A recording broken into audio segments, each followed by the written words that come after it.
তো গাইস, অনেকদিন পরে ভিডিও অন করলাম, মানে মন মেজাজ খুবই খারাপ। তো আপনারা তো জানেনই আমার একটা গার্লফ্রেন্ড ছিল, গার্লফ্রেন্ডের সাথে আমার ব্রেকআপ হয়ে গেছে। ব্রেকআপ হওয়ার পরে মানে আর কথা হয় নাই। ওর বিয়ে হয়ে গেছে, বিয়ে হওয়ার পরে তো মানে বাচ্চা হয়েছে শুনলাম।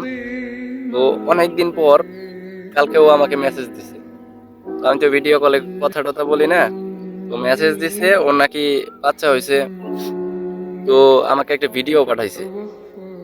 তো আমারে ও মেসেজে বলতাছে যে ওর নাকি একটা ছেলে বাবু হয়েছে, ওই বাবুটা নাকি আমার মতো দেখতে হয়েছে। তো আমার কৌতূহল জাগলো ওই ভিডিওটা দেখার। তো আপনাদের সবাইকে নিয়ে দেখি। তো আমি স্ক্রিনে ভিডিওটা দিয়ে দিতেছি, আপনারা একটু দেখেন। Meow. Woof, woof, woof, woof, woof, woof.